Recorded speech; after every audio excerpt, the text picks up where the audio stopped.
Selamat datang di Tatar Priangan. Saya, Akbar Mujahid, akan membawa Anda bertualang mencari brand-brand lokal Priangan yang potensial. Brand mampu mengubah persepsi produk atau jasa sehingga kita jatuh cinta kepadanya. Brand membawa sejuta makna segudang cerita. Brand gak melulu soal profit, tapi tentang bagaimana memberikan dampak baik bagi lingkungan sekitar. Di balik alamnya yang indah, Priangan memberi esensi semangat juang yang mendalam bagi para pengusahanya. Inilah esensi semangat brand lokal Tatar Priangan. Botekar, brand lokal kudu vokal.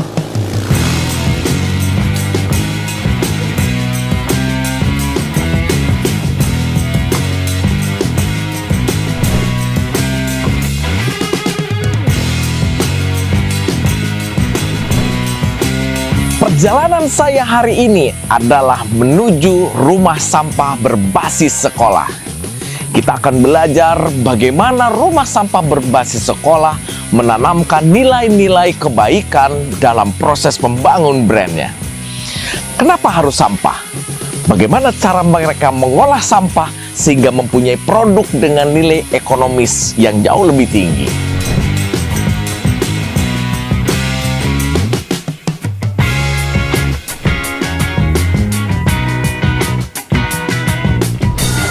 Sudah sampai di rumah sampah berbasis sekolah. Let's go! Wih, halo! Keren. Kang Rido, sehat? Alhamdulillah. Kang Rido. Oke, Kang Akbar. Kumaha sehat ya? Alhamdulillah. Alhamdulillah. Alhamdulillah. Udara sejuknya benten sareng di kota. Alhamdulillah. Nikmat pokoknya mah di dieu. Nikmat ya panon poe wayah kieu ge sejuk keneh gitu. Laras. Jadi itulah nikmatnya tinggal di desa. Siap. Kenapa Kang sampah itu begitu istimewa di mata Kang Rido? Oke. Bismillah ya, karena ini apa ya, sampah ini kan menjadi satu awalnya itu masalah ya. Bagi kebanyakan orang itu sampah ini kan masih menjadi masalah besar, terutama di Indonesia. Jadi dari situlah saya berpikir bahwa ketika ini masalah ini terus hanya kita sesali saja, tanpa kita mencoba untuk cari solusi, nah itu akan susah untuk kita bisa mengatasinya. Nah justru dari situlah, karena banyak sekali masalah sampah, akhirnya saya mengajak teman-teman ya, seperti yang sekarang hari ini, insya Allah di Forum Pemuda Kreasi ya, ini dari Sukasirna, alhamdulillah. Ini banyak yang memang masih ternyata punya keresahan yang sama. Oke. Ketika kita punya keresahan yang sama, kemudian kita coba kolaborasi, dan alhamdulillah ternyata ketika kita terus menjalaninya kok malah jadi asik gitu kan. Oke. Nah ini yang mungkin keasikan ini salah satunya yang membuat kita akhirnya nyaman gitu. Dan selain asik juga ternyata banyak respon positif dari warga. Oke. Gerakan Rumah Sampah SDIT Abu Bakar Ashidik. Oke, mantap.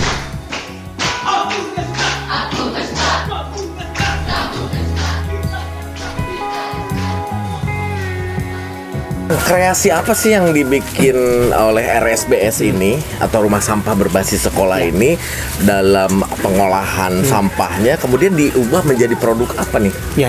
Dari sekian banyak kerajinan ini yang sampai hari ini alhamdulillah masih punya nilai jualnya, kemudian masih banyak peminatnya, itu salah satunya adalah Ekobrik. Kenapa? Karena memang paling mudah. Kemudian kekuatan juga punya kekuatan yang lumayan cukup lama, karena kan biasanya produk daur ulang itu biasanya kan kasusnya di ketahanan ya. Ketahanannya nggak lama. Nah kalau Ekobrik ini tahannya lumayan cukup lama, dan punya nilai lumayan jual yang tinggi juga gitu.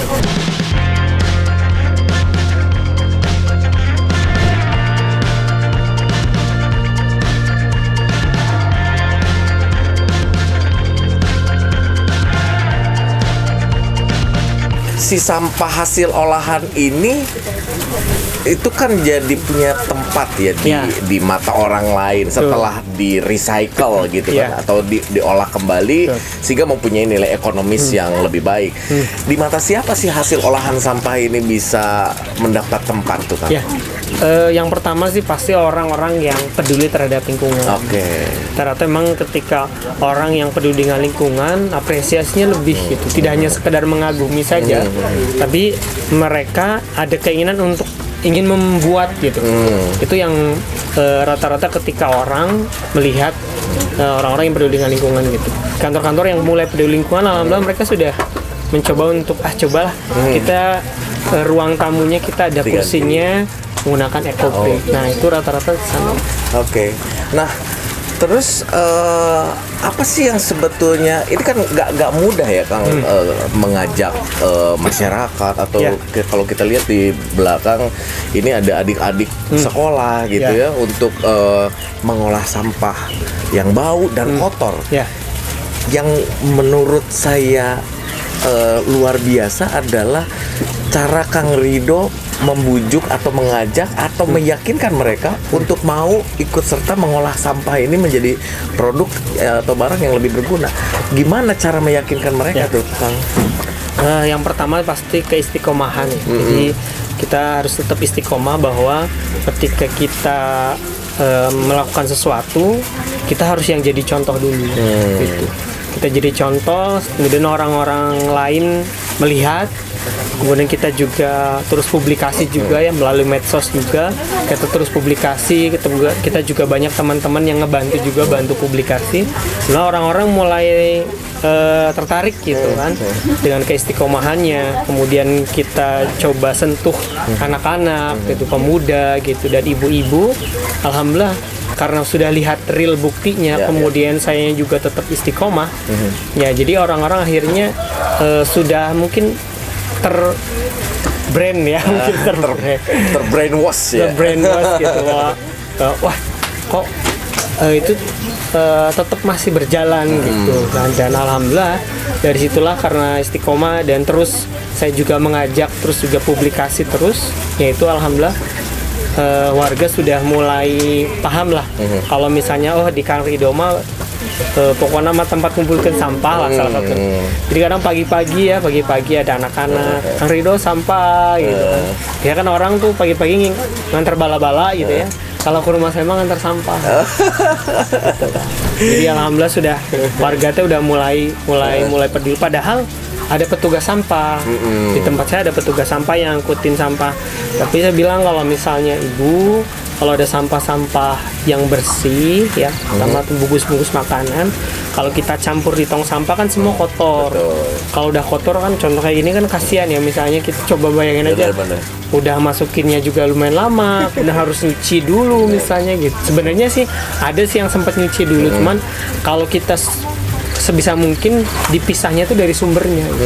Secara tidak langsung mungkin mengajarkan kepada masyarakat juga untuk mulai memisah sampah organik dan non organik. Nah itu yang mahalnya tuh sana. Betul, sebenarnya di situ ya nilai yang sebetulnya dibawa oleh RSBS ini.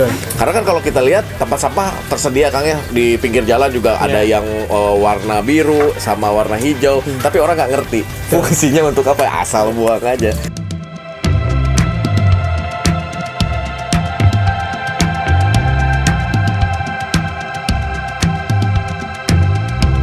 Kenapa sih sampah harus diberi rumah, kemudian berbasis sekolah? Oke, siap. Yang pertama, rumah sampah, merumahkan sampah. Ini adalah filosofi kita bahwa biasanya tadi sampah itu kan jadi masalah. Dihinakan oleh orang, dibuang sembarangan. Nah, kita coba rumahkan, sampah aja kita kasih rumah ya. Berarti ini adalah salah satu filosofi agar kita mencoba untuk memuliakan sampah.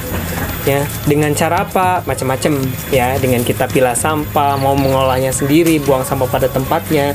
Nah, ini adalah bentuk daripada kepedulian kita di rumah sampah itu sendiri. Kemudian yang kedua itu berbasis sekolah. Kenapa kok harus berbasis sekolah ya? Karena sekolah itu adalah tempat pembentukan karakter. Jadi berbasis sekolah itu harapannya adalah dengan kita memuliakan sampah, itu kita bisa melatih karakter kita agar lebih peduli lagi terhadap lingkungan. Sehingga rumah sampah berbasis sekolah itu adalah di situ kita mencoba untuk memuliakan sampah untuk melatih karakter kita. Kayak kita punya tagline, Apa? Sampahmu cerminan akhlakmu. Kita ngurusin sampah itu bukan hanya sekedar misalnya buat kreasi udah gitu, tapi kita adalah penanaman karakter, penanaman akhlak. Jadi bagaimana ketika siapapun yang gabung dengan RSBS itu mereka ada perubahan karakter akhlak, sehingga ketika sudah masuk ke karakter menjadi sebuah kebiasaan baik pada diri kita, orang lain nggak nyuruh kita melakukannya. Sampai bahkan ketika kita pulang ke rumah, kita bisa menjadi contoh bagi keluarga kita di rumah, sehingga apa menjadi habit gitu. Jadi menanamkan nilai-nilai untuk kita bisa peduli terhadap lingkungan, ramah terhadap lingkungan, punya kepedulian terhadap kebersihan, itu dimulai dari dalam diri sendiri. Betul. Sehingga kalau kita sudah menjadi figur atau sudah menjadi contoh, Ya. mungkin orang lain juga akan ikut meniru apa yang sudah kita lakukan. Beres. Dan itulah yang membuat kita bisa konsisten dalam membangun brand yang sedang menjadi impian kita. Oke Kang Rido, sigana dugi kadiheula abdi Siap. Aduh, kalaresan nuhun. aya bujengeun deui ieu teh. Siap. Sebelum matahari meredup terbenam, Siap. saya kudu lompatan deui ya. Siap. Hatur nuhun karena waktu Sami-sami Kang Akbar. Luar Sehat biasa. selalunya. Amin. Semoga apa yang dilakukan oleh Kang Rido selalu Amin. bisa menginspirasi Amin. banyak orang. Siap. Dan membawa kebaikan. Amin. Untuk Pido yang anak. terbaik. Amin. Amin. Hatur nuhun Kang Siap. Rido. Oke. Perjalanan hari ini sangat luar biasa sekali. Kita belajar bagaimana cara menanamkan nilai-nilai kebaikan dimulai dari diri kita sendiri. Sehingga kita bisa memberikan banyak pengaruh kebaikan untuk orang-orang di sekitar kita. Membangun brand itu tidak perlu ribet sebenarnya. Gimana caranya? Yang paling sederhana adalah kita bisa berangkat dari keresahan diri kita sendiri. Kita bisa belajar dari rumah sampah berbasis sekolah yang punya keresahan terhadap sampah-sampah yang bergelimpangan di mana-mana dan kesadaran masyarakat terhadap bagaimana memperlakukan sampah dengan baik. So, mulailah membangun brand dari keresahan diri sendiri. Tanamkan nilai itu sehingga kita bisa konsisten dalam membangun brand kita. Baraya, kita akan kembali lagi di petualangan-petualangan membangun brand lokal Priangan. Brand lokal kudu vokal.